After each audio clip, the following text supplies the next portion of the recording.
को powered by Vimal. Vimal बोलो जुबा केसरी. लोकसभा निवडणुकीनंतर ज्या निवडणुकीला लक्ष लागलं ते म्हणजे पदवीधर आणि शिक्षक मतदान. आणि ठाण्यामध्ये पदवीधर निवडणुकीसाठी निरंजन डावखरे यांच्या विरुद्ध जे आहे ते काँग्रेसचे रमेश खीर हे उभे आहेत. त्यामुळे नक्कीच हे देखील निवडणूक बघता कशा प्रकारे होणार हे देखील पाहणं गरजेचं राहणार. मात्र या ठिकाणी आता भाजप आमदार संजय केळकर हे देखील या ठिकाणी आलेले आहेत आणि सहकुटुंबासह ते या ठिकाणी मतदानासाठी आलेले आहेत. ठाण्यातील सरस्वती या शाळेकडे त्यांनी मतदान केलेलं आहे. आपण त्यांच्याशी बातचीत करणार. कसं बघता सकाळचं वातावरण कशा प्रकारचं आहे? पूर्ण पदवीधर या ठिकाणी खूप चांगलं आहे आणि नेहमीच कोकण विधान मतदारसंघामध्ये लोक भरभरून मतदान करतात. पदवीधर आहेत, शिक्षक आहेत आणि महायुतीचे भारतीय जनता पार्टीचे जे आमचे उमेदवार आहेत, माझे सहकारी निरंजन डावखरे, हे गेल्या टर्ममध्ये अतिशय सक्रियपणे त्यांनी काम केलं. हा सुशिक्षितांचा मतदारसंघ आहे. निरंजन डावखरे सुसंस्कृत, सुशिक्षित, सुविद्य आणि सक्रियता महत्त्वाची आहे. विधिमंडळात आणि विधिमंडळाच्या बाहेर हे मतदारांना माहिती आहे आणि म्हणून मला खात्री आहे की पहिल्याच फेरीमध्ये निरंजन डावखरे निवडून येतील. मी मतदारांना देखील आवाहन करेन की शेवटी तुमचाच आशीर्वाद या सगळ्या मतदानाच्या उत्सवामध्ये असतो. परंतु मतदान करताना काही वेळेला घाईगडबडीमध्ये चुका होतात आणि मतदान जे आहे ते आपलं बाद होतं. हजारो मतं बाद झालेली आहेत अशा पदवीधर मतदारसंघामध्ये आणि म्हणून तिथल्या पेनानेच आपण मतदान करा अशी मी विनंती करेन आणि स्मरण करेन.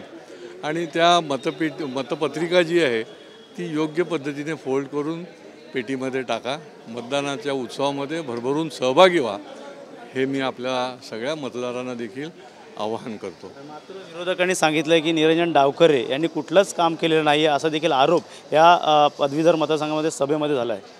खरं म्हणजे त्यांनी जो अहवाल पाठवलेला आहे तो म्हणजे इतकी पानं त्या अहवालामध्ये आहेत. काम केलं असेल तरच अहवाल पाठवू शकतो आणि सांगू शकतो. समोरच्याकडे काही सांगायलाच नसतं आणि त्याच्यामुळे लोकसभेमध्ये आपण बघितलं तसंच समोरच्या उमेदवाराच्या संबंधी किंवा निवडणुकीच्या संबंधीच महायुतीवर त्यांची टीका टिप्पणी चाललेली असते. भरपूर त्यांनी सक्रियपणे विधिमंडळाच्या बाहेर तर पदवीधर बेरोजगारांचा असेल, शिक्षकांचा असेल, शैक्षणिक सगळ्या सिस्टीमबद्दल असेल, नेहमीच आवाज उठवलेला आहे.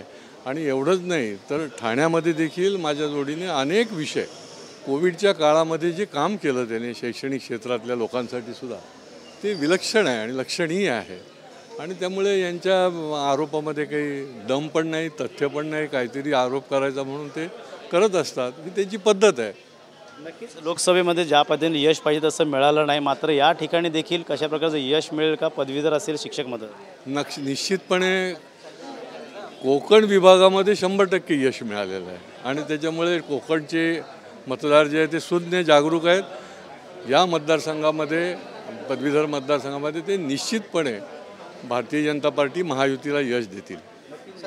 महायुतीला यश मिळेल असं आता संजय केळकर यांनी सांगितलं आहे. मात्र या ठिकाणी आता सकाळपासूनच आता उमेदवार जे आहे ते येणार आहे. त्यामुळे नक्कीच या ठिकाणी मतदार देखील या ठिकाणी येणार आहे. त्यामुळे नक्कीच अशा प्रकारचा अट्टीतटीचा सामना महाविकास आघाडी विरुद्ध महायुती हे देखील पाहणं गरजेचं राहणार. कॅमेरामॅन रोशनसह गणेश सुरा, TV9 मराठी, ठाणे.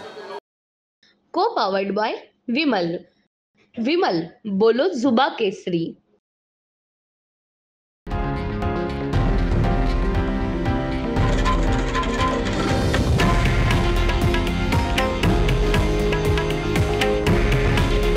हे आहे देशातील नंबर 1 न्यूज नेटवर्क आणि आपण पाहत आहात TV9 मराठी.